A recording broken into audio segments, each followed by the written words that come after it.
According to research, ritualistic abuse in form is sometimes organized and often complex, but it is systematic and most often long-term, which includes the mistreatment of an individual person or a group of people, which consists of emotional abuse, sexual abuse, psychological abuse, that is perpetrated by groups, networks of people, family systems, or organizations. Ritualistic abuse can include ceremony to traumatize victims, which often includes social networks, religious groups, or other occult activity. Ritualistic abuse in itself is not a single belief and can be done to individuals unaware through stalking, gang stalking, manipulation, coercion, or administered through substances, drugs or alcohol to induce stupors in victims, creating psychological operations that manipulate the individual to control them. Sometimes there are structured ceremonies. However, this is not the main theme of ritualistic abuse.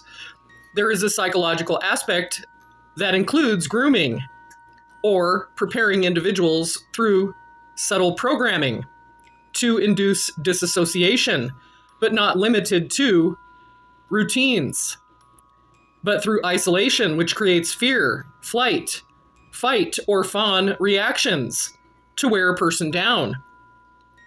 Narcissistic abuse is a form of ritualistic abuse and a type of control that shatters a person's reality through long-term humiliation, domination, control, and other forms of abuse. Manipulation through financial coercion, coercing a person to do things they don't want to do. Long-term ritualistic abuse shatters a victim's sense of self, only for the abuse to continue, therefore giving the individual or the group who is at the forefront of the ritualistic abuse the utmost control for long periods of time. It's a subtle control, and then it becomes full-blown. According to research, most victims of ritualistic abuse never report the incident, because the incident can go on for months and years. And even law enforcement has said that they didn't believe what was going on. In the 1980s and 1990s, ritualistic abuse was discredited, and abhorrent crimes went unpunished. However, this subject is being more studied today because it's a complex theory that is widespread and includes indoctrination, which ultimately creates disassociation in victims to keep them from speaking out on the subject. The National Police Chiefs Council and the National Association for People Abused in Childhood and the Hydrant Program, which supports children and the protection of children and abuse investigations, in a 70-page research analysis done by Dr. Ellie Hansen, which was commissioned by the Hydrant Program in July 2025, Dr. Ellie Hansen cites over 200 references.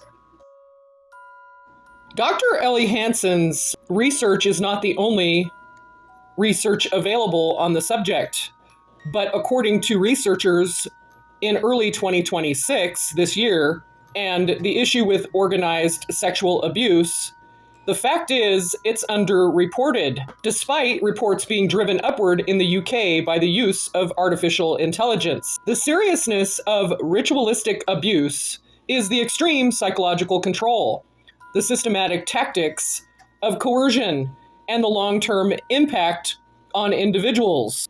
There is a fact that's been under-investigated, that there is a global presence because it's hidden. Organized ritual abuse exists globally, and it's not reported because there haven't been enough investigations into the high-profile reports through the fear and intimidation of the victims because they're conditioned to believe they're worthless and that they will lose their life or their loved ones if they disclose the abuse. And then there's the other side, the disbelief and the stigma.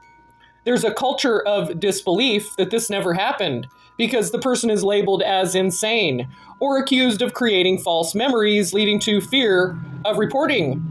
And then there's the systematic failure. In many cases, investigations fail to provide protection to a person who's been harmed by ritualistic abuse, sometimes leaving victims in danger after they have gathered the courage to speak.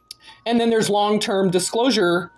When the facts come out, victims might take up to 25 years to disclose their experiences because they would be re-traumatized by the abuse. In March 2026, in the United Kingdom, experts reported a rise in disclosure of ritualistic abuse, and legal action has been started in Utah and Kansas through new legislation in the United States.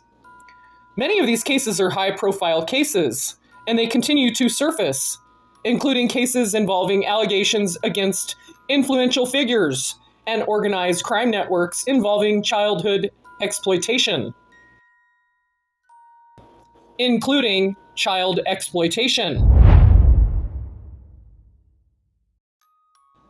If you or someone you know is affected by this type of abuse, help is available. Survivors of organized and ritualistic abuse can find support through organizations like the NAPAC and, in the US, what is called survivorship. Survivorship.org provides resources to help victims turn their situation around.